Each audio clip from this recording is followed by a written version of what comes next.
Hi అండి. Hello నమస్తే. Welcome to Geetha's kitchen. ఈరోజు మన వీడియో వచ్చేసి చికెన్ దమ్ బిర్యానీ. ఇది పక్కా రెస్టారెంట్ స్టైల్లో ప్రిపేర్ చేయబోతున్నాం. ముందుగా అర కేజీ చికెన్ని తీసుకోవాలి. ఇందులో 3 స్పూన్ల దాకా కారం, 2.5 స్పూన్ దాకా ఫ్రెష్ అల్లం వెల్లుల్లి పేస్ట్. చికెన్లో మినిమం ఒక 2 to 3 వరకు లెగ్ పీసెస్ ఉండేట్టు చూసుకోవాలి. తర్వాత ఇందులో రుచికి సరిపడా సాల్ట్, 4-5 పచ్చిమిర్చి, కొద్దిగా పుదీనా, కొత్తిమీర, తర్వాత చిన్న దాల్చిన చెక్క, 1/2 స్పూన్ షాజీరా, 2 యాలకులు, 4 లవంగాలు, చిన్న స్టార్ అన్స పువ్వు, అలాగే 2 నల్ల ఇలాచి, తర్వాత 2 స్పూన్ల బిర్యానీ మసాలా. ఈ బిర్యానీ మసాలాను నేను ఇంట్లోనే రెడీ చేసి పెట్టుకున్నాను. ఆ వీడియోని త్వరలోనే పోస్ట్ చేస్తాను. తర్వాత వేయించి పెట్టుకున్న ఆనియన్స్ని ఇలా బ్రౌన్ కలర్లో వచ్చేంత వరకు వేయించుకోవాలి. దీన్ని కొంచెం ఎక్కువ క్వాంటిటీలోనే వేసుకోవాలి. తర్వాత అరబద్ద నిమ్మరసం, తర్వాత 1/2 కేజీ దాకా పెరుగుని వేసేసుకోవాలి. అలాగే మనం వేయించి పెట్టుకున్న ఆనియన్స్ ఆయిల్ ఉంటుంది కదండి, ఆ ఆయిల్ని కూడా ఇందులో వేసేసుకోవాలి. ఆయిల్ క్వాంటిటీ వచ్చేసి 1 కప్పు దాకా వేసుకోవాలి. ఇప్పుడు వీటన్నిటిని చికెన్ ముక్కలకంతా బాగా పట్టేలాగా కలిపేసుకోవాలి. ఈ చికెన్ మ్యాగ్నేట్ మినిమం ఒక 40 మినిట్స్ దాకా మ్యాగ్నేట్ చేసుకుంటే చికెన్ బాగా పర్ఫెక్ట్గా కుక్ అవుతుంది. సో ఇలా అంతా మసాలాను చికెన్కు బాగా పట్టించేసేయాలి. ఇప్పుడు దీనిపైన మూత పెట్టేసి ఒక 40 మినిట్స్ పాటు దీన్ని మ్యాగ్నేట్ చేసుకోవాలి. ఈలోపు రైస్ని నానబెట్టేసుకోవాలి. ఇక్కడ రైస్ వచ్చేసి నేను 1/2 కేజీ దాకా బాస్మతి రైస్ని తీసుకున్నాను. రైస్ ఎంత పాతగా ఉంటే బిర్యానీ అనేది అంత పర్ఫెక్ట్గా అవుతుంది. సో ఇలా తీసుకొని నీట్గా కడిగేసి దీన్ని కూడా ఒక 20 మినిట్స్ పాటు నానబెట్టుకుంటే సరిపోతుంది. అలాగే క్వాంటిటీస్లో చూసుకుంటే చికెన్ 1/2 కేజీ ఉంటే రైస్ కూడా 1/2 కేజీ ఉండాలి. ఇన్ కేస్ రైస్ కొంచెం తక్కువైనా పర్వాలేదు, కానీ రైస్ ఎక్కువ కాకుండా చూసుకోండి.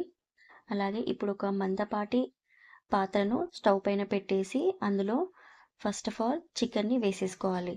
చికెన్ వేసేసి లైట్గా ఇలా వీడియోలో చూపిస్తున్నట్టు ఇలా కలిపేసుకొని దీన్ని ఒక 10 మినిట్స్ పాటు మంట లో ఫ్లేమ్ మీద పెట్టేసి దీన్ని బాగా ఉడికించుకోవాలి. ఇప్పుడు మరో స్టవ్ పైన ఒక గిన్నె పెట్టేసి ఇందులో 2 లీటర్స్ దాకా వాటర్ వేసేసుకోవాలి. ఈ వాటర్ వేసేసుకొని అందులో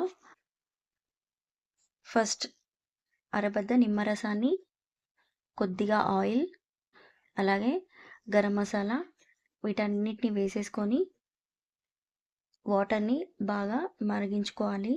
గరం మసాలా వచ్చేసి చిన్న దాల్చిన చెక్క, 2 ఇలాచీలు, 4 లవంగాలు, 1 స్టార్ అనాస పువ్వు, 1/2 స్పూన్ దాకా షాజీరా వీటన్నిటిని వేసేసి బాగా కలిపేసుకోవాలి. అలాగే రుచికి సరిపడా సాల్ట్ వేసేసుకొని వాటర్ని బాగా మరిగించుకోవాలి.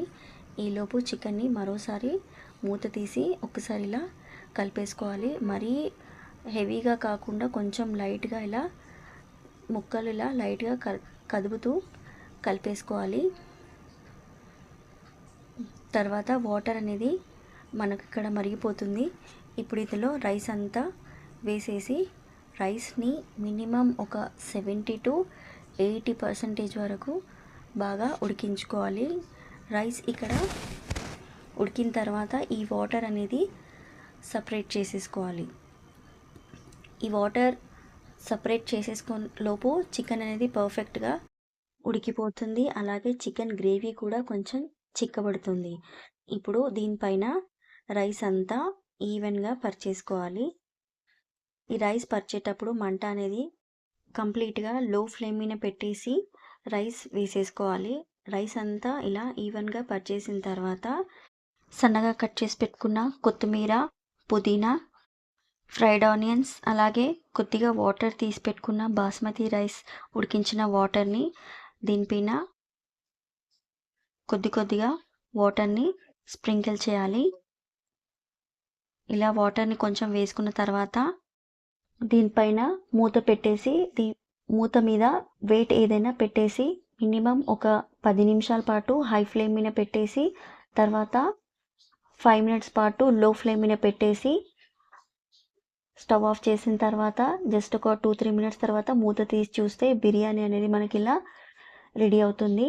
సో పర్ఫెక్ట్ కంప్లీట్గా హైదరాబాదీ దమ్ బిర్యానీ రెడీ.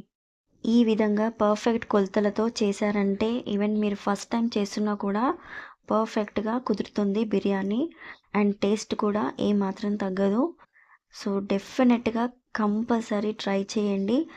ఒకవేళ మీకు ఎక్కువ క్వాంటిటీలో చేసుకోవాలి అనుకుంటే మసాలాలన్నీ డబల్ చేసుకోండి. అంతే, టేస్టీగా ఉండే బిర్యానీ రెడీ. వీడియో కనుక నచ్చినట్టయితే లైక్ చేయండి, షేర్ చేయండి, సబ్స్క్రైబ్